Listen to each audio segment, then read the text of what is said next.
told your friend you're not okay? And tell me what's wrong and why you never said you felt that way.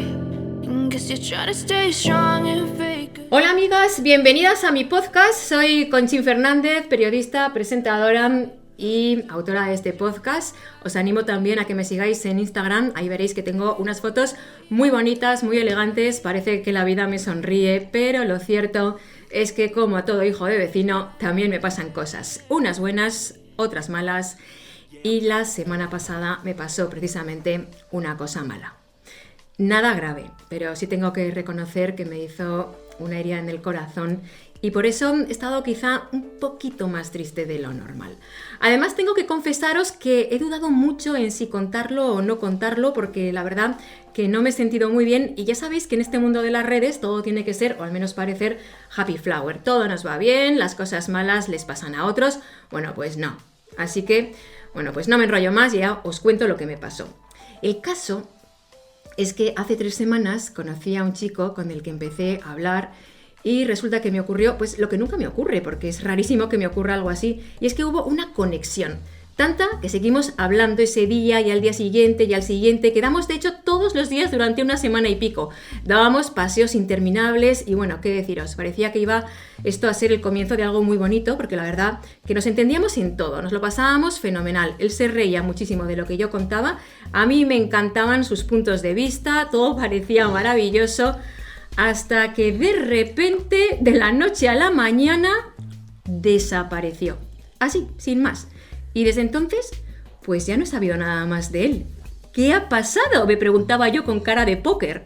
Bueno, pues después de 2 días de silencio sepulcral, le escribí para preguntarle, pues no sé si yo había hecho algo, si había ocurrido algo, pero me respondió que no, que yo era una mujer increíble, maravillosa, pero oye, que hiciera mi vida, que él iba a hacer la suya.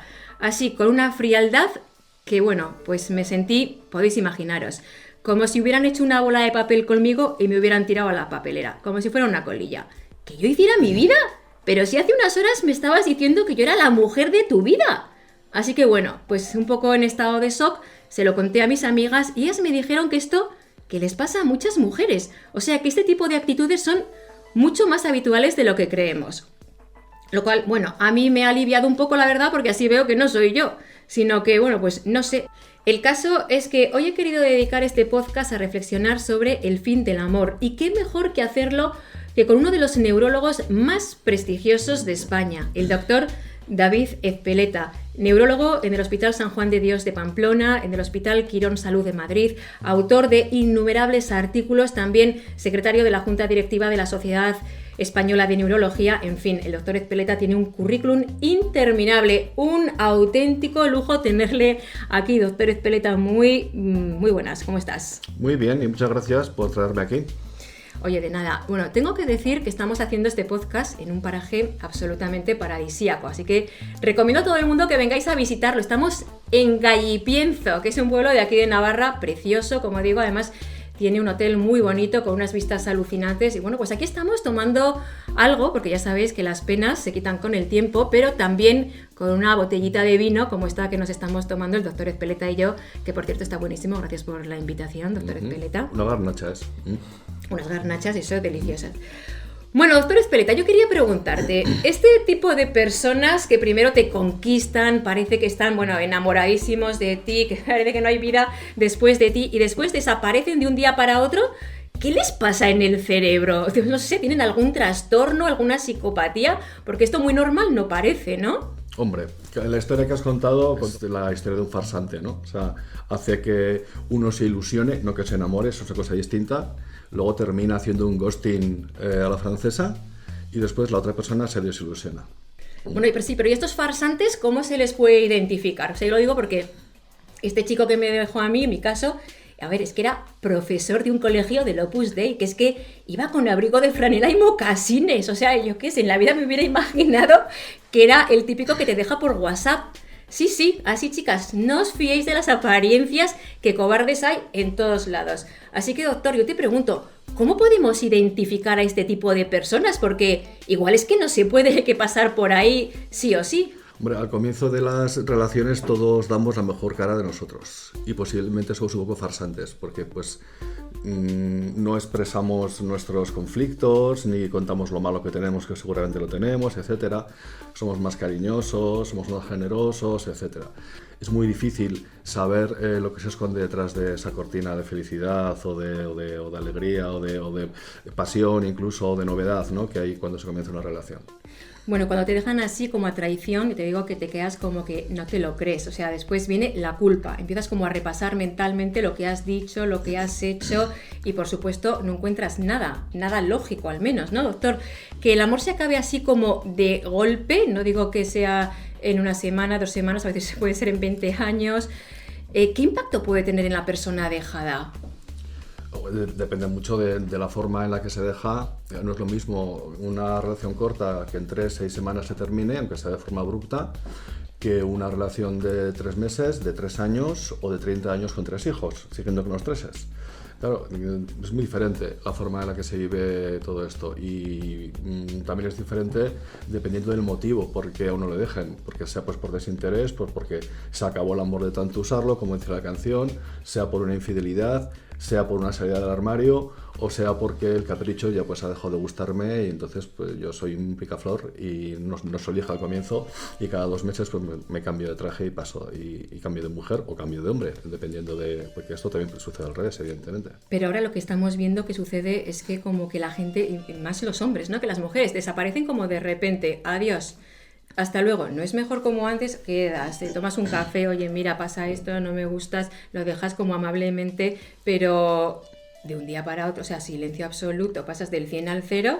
Yo supongo que es un reflejo de la sociedad que hay ahora, que somos impacientes y prestamos poca atención a lo que tenemos, entonces necesitamos continuamente estar cambiando de set, ¿no?, y de pareja, incluso, ¿no? Y también se refleja pues en las relaciones personales. Antes, pues un noviazgo, aunque fuera corto, pues jolines, entre que salías, cenabas, paseabas, todo esto podían pasar meses hasta el primer beso, o sea, era una cosa muy diferente. Ahora prácticamente es todo inmediato, incluso a veces en la primera noche, ¿no? Luego se precipitan los acontecimientos y queremos que todo el tiempo, que todas las semanas, que todos los meses sean como al comienzo, y eso no puede ser. Porque el enamoramiento, o si quieres el flechazo, es una especie de locura transitoria que no es el amor es otra cosa, es una especie de envenenamiento cerebral por la novedad o por la atracción física y sexual que te produce el otro, en la que se liberan sustancias relacionadas pues, con el placer y con la recompensa recibida, dopamina, se activan núcleos del cerebro que tienen que ver con la dopamina, con la oxitocina, con la serotonina, con todas las hormonas de la felicidad, del placer, se desactivan zonas del cerebro que nos hacen más cautos, tenemos menos filtros, somos más impulsivos y esto pasa al comienzo, pero esto no es el amor es una cosa que se mantiene en el tiempo. Eso te iba a preguntar, o sea, porque yo ahora no sé si el amor existe o no, este podcast se titula El fin del amor, porque realmente luego hablaremos de esas relaciones casuales, ¿no? Porque ahora, antiguamente, bueno, hablaremos de esos protocolos que había antes, de lo que hay ahora, pero sí que quería preguntarte, según la ciencia, ¿qué es el amor exactamente? ¿Y cuál es la diferencia con el enamoramiento y ese flechazo? Bueno, el enamoramiento es el flechazo es una reacción biológica en la que las dos partes pierden un poco la razón y se dejan llevar por la pasión. Y es una cuestión biológica que puede pasar tantas veces como inicia relaciones. Pero eso dura un tiempo. Los luthiers, refiriéndose a esto seguramente cuando hablaban del amor, decían que el amor eterno dura exactamente 3 meses. Es decir, ¿vale? Entonces, posiblemente se referían a esta fase de pasión inicial. El amor es lo que queda después de eso.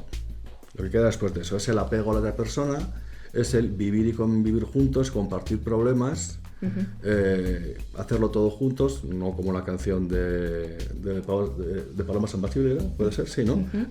Eso es el amor realmente. Lo otro es el enamoramiento, la pasión, etcétera. Sí, pero ¿y por qué nos enamoramos de unas personas y no de otras? O sea, porque a mí no me pasa que me enamoro todos los días de alguien, no señor, bueno, o sea, de hecho es rarísimo que me enamore de alguien. Se supone que hay neuronas en el cerebro que hacen tilín ante determinadas fisionomías o determinados caracteres. Entonces, no todas las personas pues les gustan el mismo fisiotipo de personas. Igual a ti te puede gustar las personas pues con la cara angulosa o la nariz grande, a otras mujeres les puede gustar con caras más redondeadas y más de bonachones, y a unos hombres les pueden gustar muy marcadas o muy atléticas y otros las prefieren pues más rellenitas. Y eso va en los gustos de cada uno. Y eso evidentemente no se integra en los codos, en los hombros o en el cuello, se integra en el cerebro, y cada uno tenemos el cerebro preparado para un tipo de mujer o de hombre, de lo que sea. Entonces nos enamoramos, claro, y nos enamoramos pues normalmente. Hombre, cuando se tiene para elegir, por decirlo de alguna manera, seleccionamos pues a las personas que nos hacen más tilín desde un punto de vista neurológico. Evolutivamente, pues las mujeres van a preferir los hombres más altos y más fuertes, porque evolutivamente está codificado en nosotros que la reproducción va a ser mejor y vas a tener hijos más fuertes y más guapos y más altos. Y los hombres prefieren pues también mujeres pues con senos más grandes y con caderas anchas, porque la maternidad va a tener más probabilidad de llegar a término y de ser eficaz y de tener un hijo sano. Con caderas más anchas. Bueno, esto se dice que es así. Tengo que engordar un poco. Oye, sin embargo, hay veces que tú sabes, o sea, racionalmente, yo sé que tengo que enamorarme de alguien parecido a mí, de mi edad, etcétera. Pero a mí me pasa, bueno, no sé si a otras mujeres, pero a mí me pasa que me acabo enamorando de personas que no tienen nada que ver conmigo, tipo el mito de Romeo y Julieta, ¿no? Que al final acabas enamorándote de quien no debes.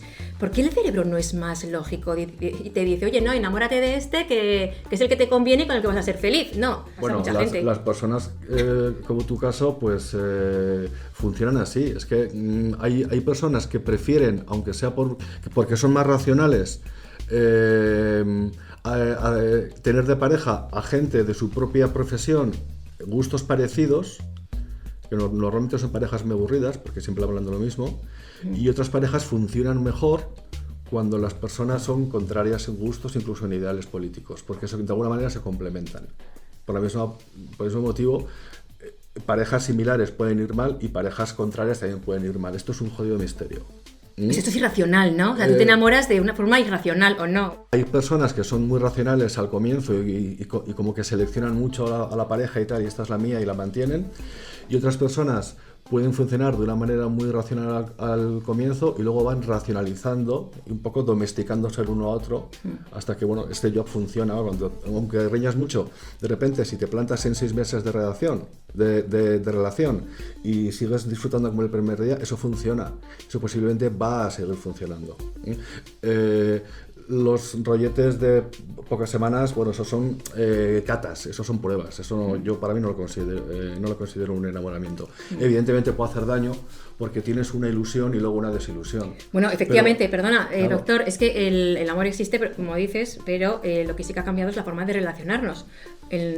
Siguiendo el hilo de lo que estás diciendo, o sea, antes había unas normas, había un cortejo, te pedían salir, salías, y así estabas hasta que al final erais novios, os casabais y finalmente, bueno, pues teníais relaciones sexuales, no había como una finalidad, tener hijos, un proyecto en común, pero es que ahora con las nuevas aplicaciones es como ir al supermercado y en lugar de coger una lechuga, pues te traes un señor, o sea, no sé, ahora son relaciones como muy casuales, ¿no? Esto, el cerebro, ¿cómo lo procesa? ¿Estamos hechos para ser monógamos o no? Al contrario, siempre hay nuevas personas que descubrir, nuevos cuerpos que explorar, nuevos deseos.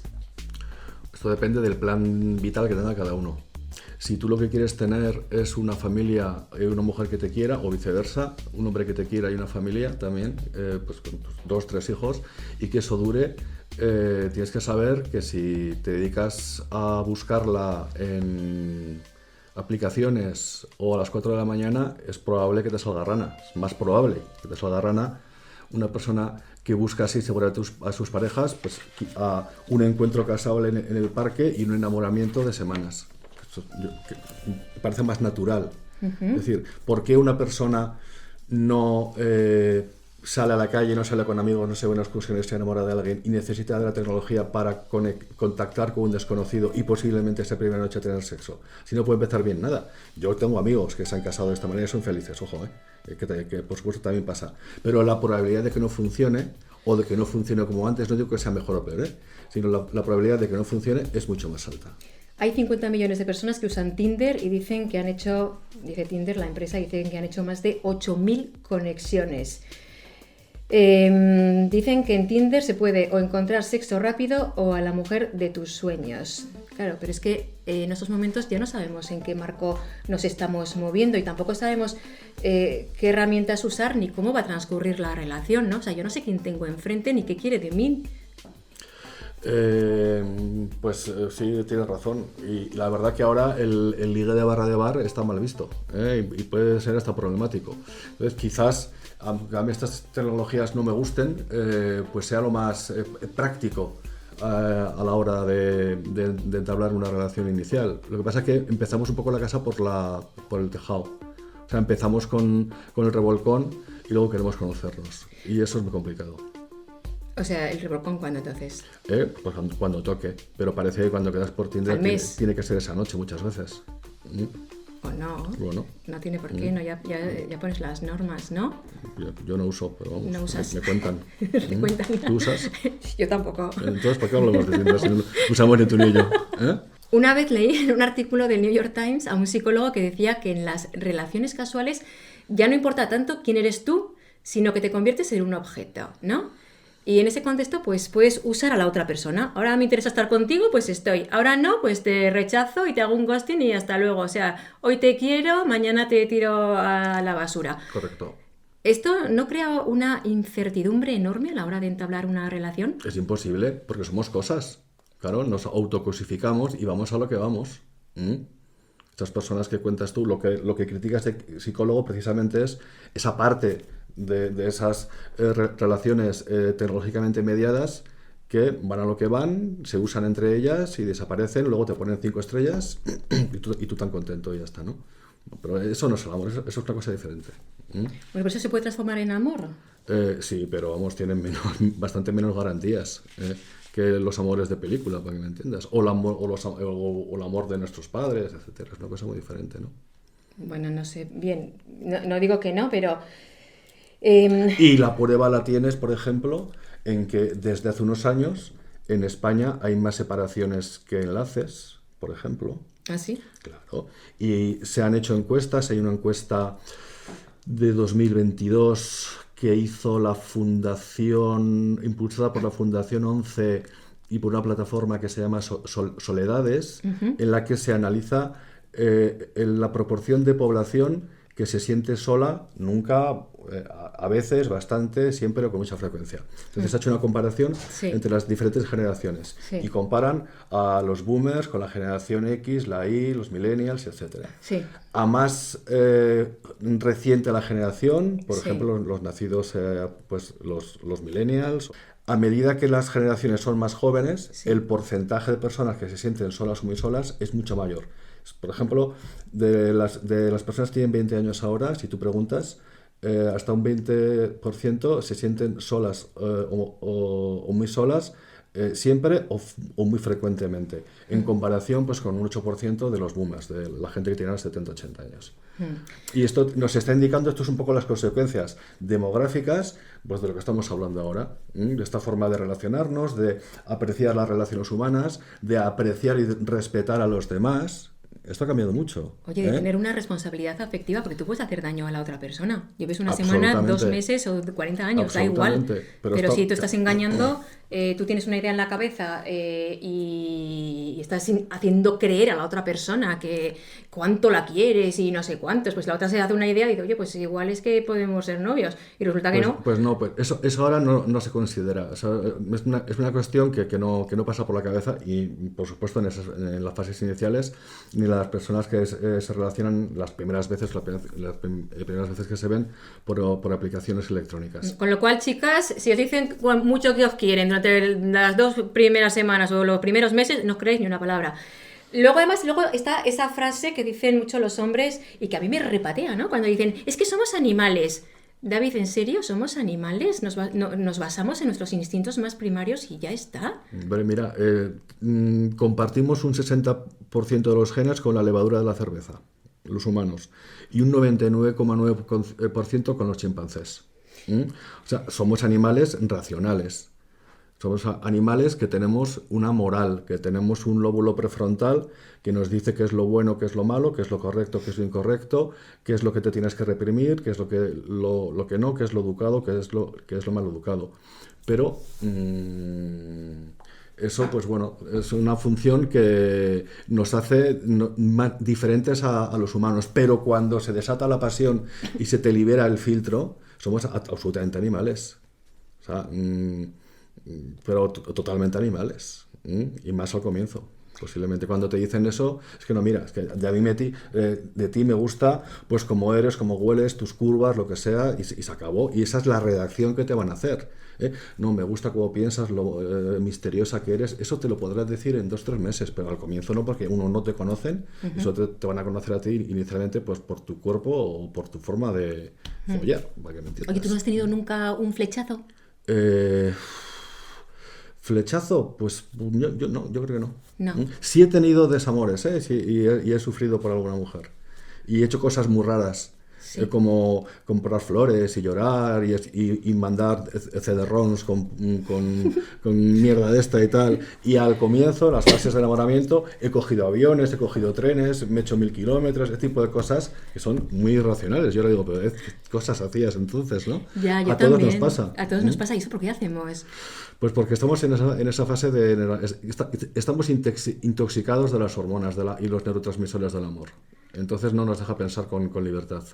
Y nos da igual gastarnos lo que tenemos para todo el mes con tal de estar con esa... Ya no digo de acostarnos, sino de estar, de verla. Eso es, simplemente eso, a una persona que realmente está enamorada, ya le daría por bueno ese viaje.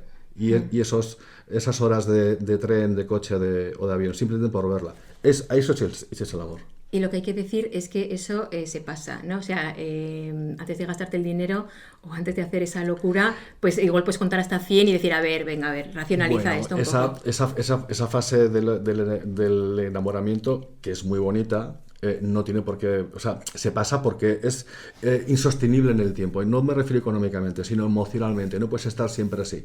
Porque desatiendes a tus amigos, desatiendes a tu familia, haces cosas que no hacías antes... no eres tan racional, etcétera. Pero es muy bonito, dura la temporada en la que decides y viceversa, que esa persona puede ser la persona que te va a acompañar toda tu vida, y luego eso cambia en el verdadero amor. Es decir, la pasión cambia en el amor, ese amor romántico, exagerado, fluorescente, parpadeante, inicial, pues se transforma en un amor más afectivo, en un apego afectivo que se mantiene en el tiempo y en un respeto mutuo que es el amor. Cuando tú ves a una pareja de abuelitos andando por la Vuelta del Castillo cogidos de la mano con 87 años, sí. Eso es el amor. Oye, el amor puede durar una semana, perdona, yo he estado una semana con este chico y he sido súper feliz, luego me ha dejado y no ha sido... Eso no es el amor. Ah, no es el amor. Eso no es el amor. ¿Esto qué es? ¿Esto cuando... La pasión. Ah, es una pasión. La pasión. Pues a mí me gusta la pasión. La adicción.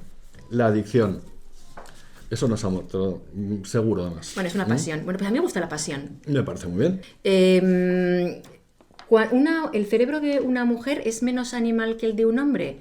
Lo digo porque una mujer, a ver, esto no lo hace, no tiene esos encuentros casuales que tienen los hombres. De hecho, hay un estudio que dice que las mujeres se arrepienten en un altísimo porcentaje de haber tenido relaciones con un hombre después de 24 horas de haberlo conocido. En cambio, los hombres es como todo lo contrario. El arrepentimiento es diferente, pero el deseo inicial, esa forma más... de elefante en la cacharrería es más de los hombres que de las mujeres, sí. Quizás ahora estén cambiando las tornas, pero siempre ha sido así. Y posiblemente sea una cuestión que pues, también tiene que ver pues, con la diferente carga hormonal y luego los cerebros sexualmente son también un poquito diferentes, ¿no? Y los hombres son más impulsivos inicialmente y las mujeres pues se dejan igual más seducir y esperan un poquito para ver si este hombre me merece, a ver cómo actúa y tal. O sea, hay un juego ahí bastante complejo, pero sí que hay diferencias tanto en el cortejo como en el echársete al cuello al inicio. Oye, y esto de que, no sé, de que los hombres tengan estas relaciones casuales, estas relaciones de Tinder, hoy estoy con una, mañana con otra, pasado con otra, tengo 25.000, yo no sé, esto, el cerebro, ¿cómo lo procesa? Es decir, esto pone en peligro pues la estructura tradicional. O sea, el cerebro se puede como habituar a esto y luego pues ser incapaz de tener una relación más larga. Posiblemente sí, porque estamos hablando de utilizar a las personas y dejarnos que nos utilicen.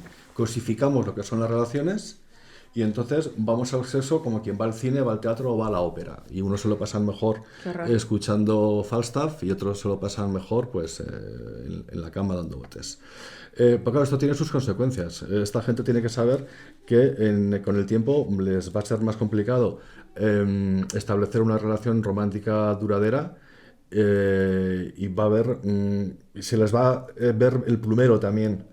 Si, por ejemplo, contactan con una pareja que no ha tenido estas experiencias electrónicas, es una persona ya no más tradicional, sino bueno, que su forma de ver esto es un poco diferente, está un poco más a la expectativa, es probable que enseguida te cuque y diga, bueno, este es un picaflor y este no me interesa, esta persona me va a hacer daño y no voy a estar con ella. Es muy probable que esas personas que como a todos, se les pasa el arroz, se les salen las arrugas, los tatuajes se deforman, para que me entiendas, y los piercings quedan peor, y lo digo así.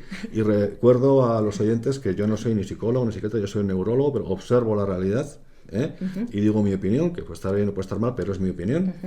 Estas personas luego tendrán más dificultad para establecer relaciones románticas que son muy placenteras, sobre todo si mantienen el tiempo y especialmente si tienes hijos, porque es tu proyecto vital, eres feliz con ellos, etcétera, etcétera, etcétera. Se explica, por ejemplo, que ahora se adopten más perros que hijos se tienen. Entonces, esto es otra de las consecuencias que yo, cuando veo estos titulares, no digo, ¡uy, más perros! No, yo tengo una forma de pensar muy global. Entonces, en mi cabeza tengo una ventana de contexto muy grande, de muchas páginas, y pienso en todo esto en bloque. Lo conecto y digo, joder, pues ya, pues tiene que ser por esto, por esto, por esto, por esto, y todo me cuadra. Entonces, para mí es una película casi de terror, porque es hacia donde va la sociedad. Oye, perdona, que al final esto es como el dinero, ¿no? O sea, te conviertes como el dinero que es abstracto, ¿no? Porque te conviertes en una mercancía, ¿no? En un objeto intercambiable. Yo, bueno, ya mi experiencia es que a mí, ya te digo, me dejaron de un día para otro, vale, es una cosa corta, no digo que no, pero yo me he sentido como un objeto. Entonces, yo no sé, las relaciones casuales al final crean indiferencia, ¿no? Sí, te crean, que al final hace que te aplanes y que tengas se te endurezca el carácter. ¿Ah, sí? Entonces es más probable que tú en el futuro hagas lo mismo a otra persona. Yo no lo voy a hacer a otra persona. Pero es más probable. No, o sea, te estoy hablando de probabilidad. Ah, sí, porque, no, hombre, yo creo que Pues al contrario, mejor no lo hago, ¿no? Porque hago daño a otra persona. Bueno, pero cuando veas que dentro de... Y ahora sí estamos hablando de ti. Sí. Me has hecho la pregunta. Vale. Cuando veas que en 2-3 semanas te estarás riendo de todo esto... Sí. Claro, ya me estoy riendo. Verás que ese dolor ya ha pasado, etcétera, y al ver que no es tan grave, pues quizás en el futuro pues tú respondas así a otra relación que también te cosificará a ti como tú le cosificas a ella. Y no pasará nada. No, David, yo espero no hacer eso. O sea, me parece horrible. Yo valoro muchísimo a las personas y espero, por supuesto, valorar a la persona que tenga enfrente y ser siempre honesta, sincera y nunca jamás hacer esto. O sea, me parece terrorífico. Yo, desde luego, estoy en contra. Porque en el sexo casual, tú vales lo que vale tu atractivo sexual, al final. O sea, sí, claro. O sea, el atractivo sexual se basa en la belleza física. Evidentemente, si tú sales al mercado es porque puedes ofrecer algo a ese mercado. No puedes ir a molestar. O sea, y uno de los participantes está sexualmente cosificado, normalmente la mujer, ¿no? O sea, al final la sexualización es lo contrario a esa sexualidad sana que implica una mutualidad, que implica una reciprocidad. Sí, son cosas totalmente diferentes, claro. Son absolutamente, son cosas totalmente distintas. Es decir, la sexualidad y la sexificación son cosas totalmente distintas. David, dicen que el hombre es el único animal que tiene relaciones por placer. ¿Por qué ocurre esto? Dicen de muchas... el hombre como género humano, entiendo que me preguntas. Hombre, ¿tienen relaciones por placer? Yo creo que no, ¿eh? También los primates tienen muchas relaciones, incluso homosexuales. Solo los bonobos. Bueno, y algún otro también se ha visto por ahí haciendo de las suyas. Incluso homosexuales, o sea que... Pero salvo los primates y los humanos, el resto no. ¿Pero por qué tenemos relaciones por placer? Porque esto nos complica mucho la vida, ¿no? Bueno, no, porque bueno, es claro, esas relaciones, claro, es que el placer sexual es un placer muy potente. O sea, y hay personas que tienen mucho placer sexual. O sea, igual uno tiene un orgasmo y le parece que eso es una cosa fabulosa, pero hay personas que su sensación y su vivencia puede ser 10 o 50 veces mayor que la tuya. Entonces, eso seguramente crea algún tipo de adicción y hace pues que tengas mayor actividad, que busques ese tipo de sensación, ¿no? Y que desde luego necesites, seas más sexual que otra. Yo he tenido novias que eran muy paradas y otras que eran pues circadianas, por decirlo así, de cada 24 horas, ¿no? Entonces, pues esto depende de las personas y de la biología de las personas. Como unas personas tienen más facilidad para la música y otras menos, o para el lenguaje y otras menos, o para el arte y otras menos, para el sexo también existen diferencias. Existen diferencias en cuanto a la forma de hacerlo, a la maestría en hacerlo o en recibirlo. Se aprende también, ¿no, David? Sí, claro. Pero sí, así es. Así es, ¿no? Así es la vida. Oye, ¿cómo hacer para que... como para acertar? Para acertar, Sí. pues posiblemente lo más sencillo es decir, no tienes que tener una conducta de ocultación si no sales de casa. Lo digo por mucha gente que yo conozco, pero ¿cómo vas a tener una novia si no sales con los amigos a cenar, si no sales a tomar un cacharro los jueves? Porque, o sea, si no te expones, Vale, te expones. no vas a tener posibilidad. Posiblemente sea más fácil buscar una relación. Yo siempre he tenido mis relaciones, y he tenido unas cuantas, han sido normalmente sin esperarlas. Siempre pasaba. Estaba en el mercado, estaba en la calle, sin buscarlo, sin ir ahí con un musgo, sino que directamente salía, quedaba con mis colegas. Y si había alguien que me gustaba, pues estaba con ellas. Con esa persona, y con frecuencia he estado mucho tiempo con algunas personas. Bueno, pero porque tienes años. una vida social muy amplia, ¿no? Eso también ayuda, Bueno, y estás de aquí para allá. La que tenía sí. más. Cualquier persona que nos esté escuchando ahora, que ha tenido un desengaño por una relación de este tipo, como os he comentado al comienzo, pues que se espere, que todo llega, que salga, que haga deporte, que esté alegre, que socialice, que no muestre amargura en el rostro y las cosas vienen solas, de verdad. No hace falta... Lo que pasa es que luego, David, es verdad lo que decía yo al principio, que al final siempre te enamoras del que no debes, y entonces otra vez vuelta a empezar, es como que siempre tropiezas con la misma piedra, ¿no? O sea... Sí, pero es muy curioso porque hay personas, tanto hombres como mujeres, que siempre cuentan lo mismo. Joder, siempre me enamoro del que no debo. No, te enamoras del que te quieres enamorar, porque ese tipo de personas te gustan más. Aunque después de alguna forma racionalices directo al paredón. Y para explicar que tu relación ha fracasado dices que no debía, pero esos canallas o esas canallas son los que a un grupo de personas nos interesan más, por decirlo así. O sea, nos gustan más los canallas. ¿A ti te gustan más las canallas? A ti te gustan más las que son más canallas, ¿no? Así, son más interesantes los malos que los buenos, ¿no? Sí, siempre. En el cine, en todos los aspectos. Sí. Hasta cierto punto. O sea, de hecho, siempre los buenicos es como, o las buenicas son como las que no nos atraen nada, ¿no? Sí, es verdad. Es así, ¿no? Oye, ¿y tú crees que uno se puede enamorar de alguien más joven o mayor o menor? Perfectamente, claro que sí. ¿Cuál es el límite de edad? Ninguno. O sea, por ejemplo, ¿una mujer se puede enamorar de un hombre 20 años mayor o un hombre de una mujer 20 años mayor? Emmanuel Macron, como dicen los periodistas, está casado con una mujer que creo que le pasa 20 o 20 y pico años. Bueno, pero esos, por ejemplo, David, no tienen un proyecto, o sea, no sé cómo explicarte, él no ha tenido niños.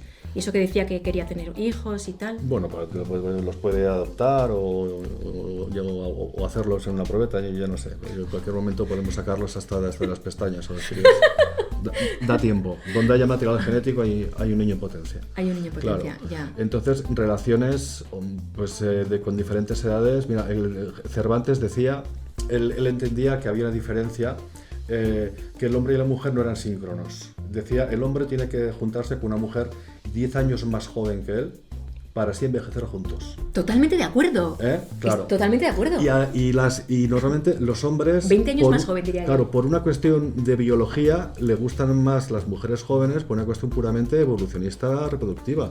Y a las mujeres con mucha frecuencia les gustan las personas 10 o los años que sean los hombres mayores que ellas, pues porque les parecen que son más maduros. Quizás porque hay un retraso también, porque la mujer tiene su fase de madurez es anterior a la del hombre. hombre, se ve muy bien en las niñas y en las adolescentes. Pues no sé, yo te voy a ir a contracorriente porque me gustan más los jóvenes, no sé. Bueno, yo... de la ciencia y la casuística de excepción, en tu caso no es excepción, es bastante frecuente también, pero con los últimos años también están cambiando esas tendencias y quizás también haya, sí, pues ¿sabes? Las mujeres también quieren estar con personas más jóvenes porque entienden también que tendrán una mayor potencia sexual, porque también les gusta la juventud, porque les ayuda a sentirse más jóvenes ellas mismas y viceversa. Todo es así. Tengo que deciros que estamos terminando la botella de vino, que me está sentando fenomenal. Bueno, yo creo que también hay que perdonar, ¿no, David? Hay que perdonar a quien nos ha hecho daño, olvidar, ¿no? Hombre, eso es la postura más inteligente que existe, el perdón. No hay cosa peor que tener una espina clavada, pero una espina clavada por dolor, porque ese dolor ya ha pasado, sino por resquemor. Eso es, o sea, hay que perdonar y olvidar. Claro, ¿no? te estás haciendo daño a ti mismo, sigues lastrado por ese problema, y que es muy poco inteligente no perdonar. Pero David, también hay que tener un tiempo de duelo también. ¿Cuánto dura ese tiempo de duelo? O sea, ¿cuáles son esas fases? Pues si no hay una psicopatía latente o si ese problema no ha hecho emerger por ejemplo, una depresión que tenía alguien larvada, que puede pasar. Pues no debe durar mucho. Sí, pues depende todo de tu cargamento intelectual, familiar, social y profesional. Claro, porque si tú tienes todos los huevos en la misma cesta, sí. Si tú tienes una vida pues profesional, yo qué sé, te dedicas a lo tuyo, no cuidas a tus amigos, a tus familiares, a tus cuadrillas, etcétera, no sales a cenar con ellos, aunque no te apetezca, hay que estar, porque hay que cuidar a la cuadrilla, porque en algún momento te va a cuidar ella a ti. Y lo apuestas todo a una relación que te puede parecer fabulosa con el tío o la mujer más increíble, pero es muy probable que salga bien, pues porque sean las circunstancias que hemos comentado durante estos 40 minutos que llevamos hablando y más que estaríamos. Sí, y que estaremos. Y eso no funciona, pues se te cae el castillo en naipes. Claro. Y entonces la hostia es muy grande. Y entonces la probabilidad de que te deprimas, etcétera, es muy grande. Y normalmente si una persona que no tiene una facilidad para tener un trastorno mental, estas cosas las supera.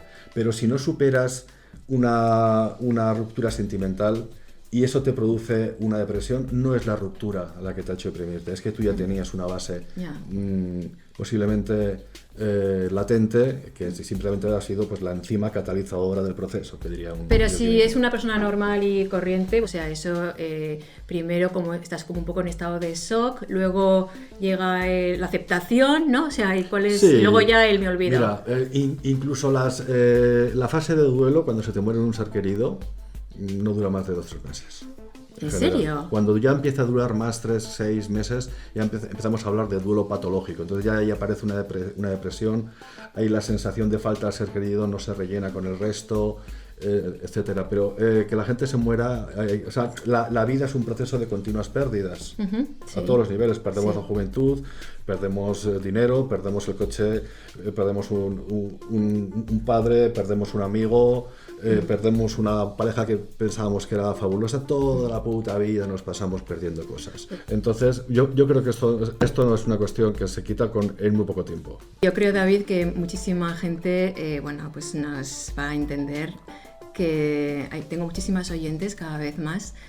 Y que estas cosas, bueno, pues yo la he contado porque me ha pasado a mí, pero es que me doy cuenta de que le pasa a muchísima gente y reflexionar sobre este tema, pues es importante, ¿no? O sea, no todo es felicidad en la vida, a todos nos dejan, seamos guapos, feos, que vale, que tal, yo en mi caso he dicho, yo alucino, o sea, me ha dejado, bueno, pues muy bien, me iré un poco en el ego, un poquito, pero luego ya piensas, reflexionas y dices... Pues, hijo mío, tú te lo pierdes. O sea, ¿qué vamos a hacer?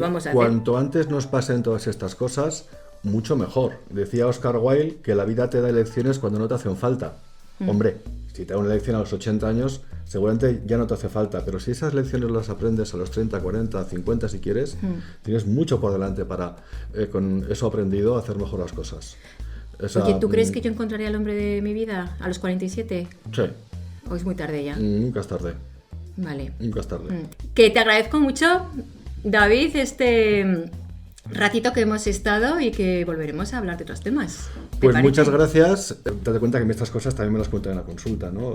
Tiene este tipo de problemas. Y que no es, por cierto, una cosa que normalmente se pregunta en la consulta de neurología. Sí, lo haría un psicólogo, sí, lo haría un psiquiatra.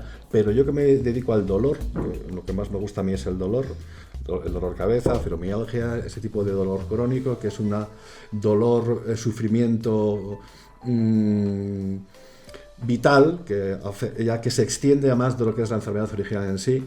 Siempre pregunto por estas cosas, porque siempre te encuentras alguna de las causas que hace pues, que esa migraña tenga dolor 20 días al mes, o que esa fibromialgia no pueda levantarse de la cama, etc. Siempre muchas veces hay un problema o alguna cuestión no resuelta de este tipo. Y yo este tipo de historias, ¿te refieres amorosas?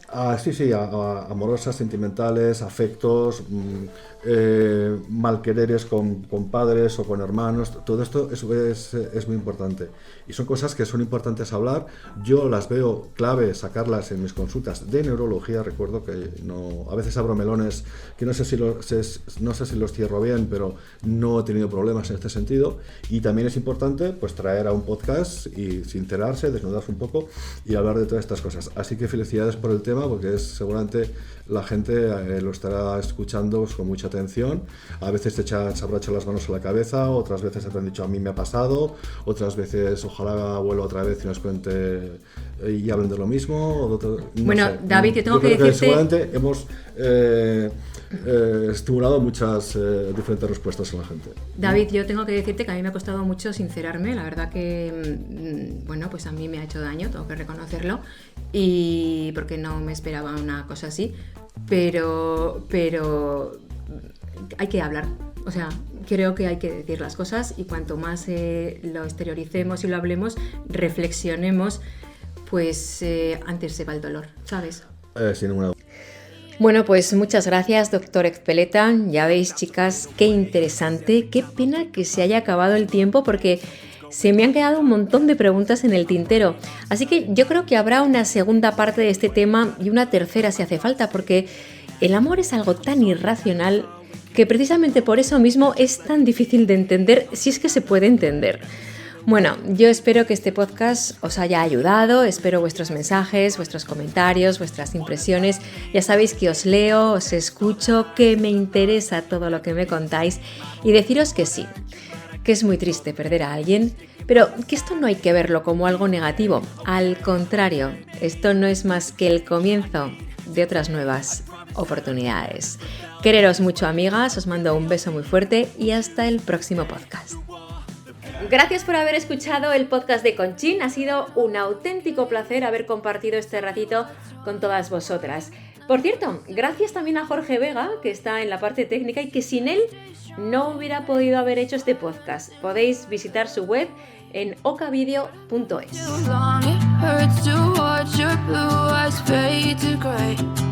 As you fade away,